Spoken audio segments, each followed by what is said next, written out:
আজকে আমি যে হোমওয়ার্কগুলো দিলাম অবশ্যই করে রাখবে, ঠিক আছে? আমি কালকে এসে আবার যেন দেখি যে তুমি সব হোমওয়ার্ক করে রেখেছো। তো আজকের মতো এই পর্যন্তই, ঠিক আছে? ও বাবা! তোমার আজকে এত তাড়াতাড়ি পড়ানো হয়ে গেল যে? এখনো তো ৬টা বাজেইনি, ১.৫ ঘন্টা তো হয়নি পড়ানো। আসলে কি বলুন তো? কিছু মনে করবেন না। আমার আজকে মনে হয়েছে যে ও ১.৫ ঘন্টার জায়গায় ১ ঘন্টার মধ্যেও সব পড়াটা খুব ভালোভাবে করে নিয়েছে। আবার এমন দিনও যায় যে ওর ১.৫ ঘন্টার জায়গায় আমাকে ওকে ২ ঘন্টা পড়াতে হয়। সেদিনকে ওর পড়াটা ভালোভাবে তৈরি হয় না। কিন্তু সেই সময়টা কিন্তু আমি ওকে দিই।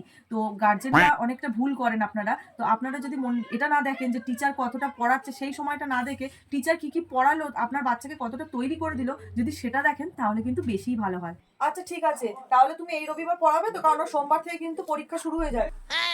আসলে কি বলুন তো, আগের রবিবারেও আমি ওকে পড়িয়ে দিয়ে গেছিলাম। সেটা কিন্তু আমার দায়িত্বের মধ্যে ছিল না। তবুও আমি সময় বার করে এসেছিলাম। এই রবিবার দিন না আমার আর হবে না। আমি একটু ব্যস্ত আছি। পড়াতে আসবে না তার মানে? আসলে কি বলতো, ওর রেজাল্টটা খারাপ হলে তখন তো সবাই তোমাকেই বলবে যে কোন টিচারের কাছে পড়ে। তখন তোমার নামটাই খারাপ হবে। আমি সেইজন্যই বলছি। আর আমি এখন যতগুলো বাচ্চাকে পড়াই সবারই এই টাইমে একই টাইমে পরীক্ষা। তাই যদি আমি নিজের থেকে সময় বার করে, করে সব বাচ্চাকে এক্সট্রা করে একদিন করে পড়াই, তাহলে আমার কাজগুলো আমি কবে করি বলুন তো?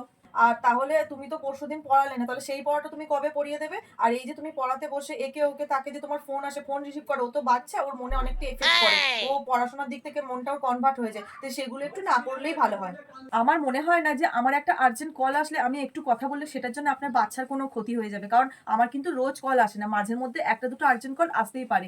তার জন্য আপনার বাচ্চার কোনো ক্ষতি হবে না। আমি সেই হিসাবেই কথা বলি। আর কি বলুন তো, আপনি বলেন না যে ওর ফোনের দিকে ইনটেনশনটা খুব বেড়ে যাচ্ছে, খুব বেশি, বেশি ফোন দেখছে।